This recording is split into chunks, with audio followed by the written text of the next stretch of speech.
Let's move on to part 2 of Boolean algebra. In part 1, we have discussed Boolean algebraic theorems such as De Morgan's theorem, transposition theorem, consensus, or redundancy theorem. Now we shall be discussing duality theorem. Okay, it is equivalent to negative logic.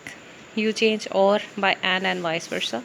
Complement 0 or 1. Okay, keep literals as it is. Okay, then we have complementary theorem. It is same as duality theorem.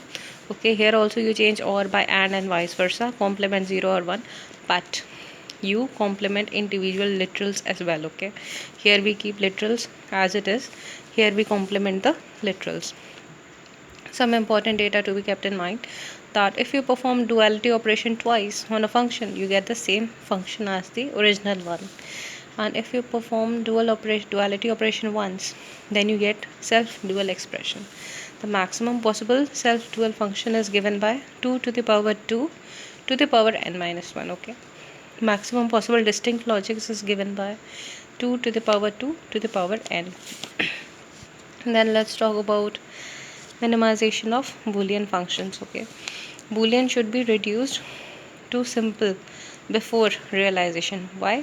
Number of logic gates get reduced, power dissipation also reduces, complexity reduces, speed increases, and fan input decreases.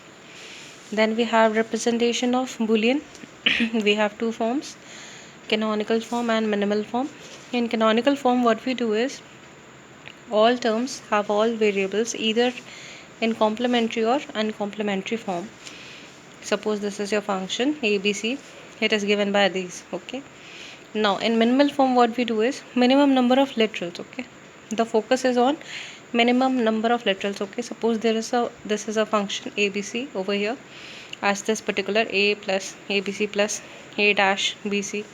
So the equivalent of this particular equation is only a variable over here.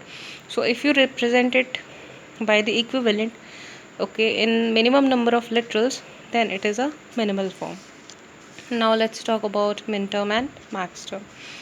N binary 2 to the power n possible combinations. Okay, minimum product, maximum sum. Okay, in minterm what we use product. Okay, it is a dash product b dash product c.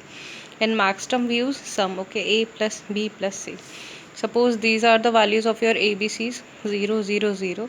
So in minterm it will be a dash dot b dash dot c dash. Okay, but the same equation would be in maxterm as a plus b plus c, and you need to take some extra care over here that the value of a b and c. Okay, here 1, so here dash is not there. Okay, whenever it is 0, then we have dash. Okay, and we use the product format also in minterm, but in maxterm we don't use dash but we use plus sign. Okay, but when it is 0 we don't use dash. In minterm, when it is 0 we use dash. Okay, this is a funda you need to keep in mind because it will help a lot in Carnot map. Okay, and I will make a separate video regarding Carnot map. Okay, for minterm we have 1 for uncomplemented and 0 for complemented, whereas in maxterm we have 0 for uncomplemented and 1 for complemented. Let's talk about sum of product. Okay, SOP form. This is your equation. It could be given by this. Okay, this is your disjunctive normal form.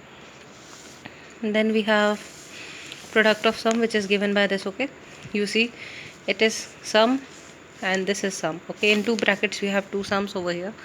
This is your sum and this is your sum, and we are producting it. Okay, so it is product of sum. Then we have standard sum of product. Okay, these are your equations. We will talk about it in separate video. When I will explain Carnot map, all this stuff will be easy for you. Okay, then we have so many equations regarding this, how to expand or how to simplify an equation. You need to learn that using these theorems and stuff. Okay, these laws and theorems are applied over there, and by applying so you are able to expand or what do we say, simplify an equation. Okay, so this is what is done over here. I will explain this in a separate video. Then we have standard product of sum, same fund over here. It is product of sum.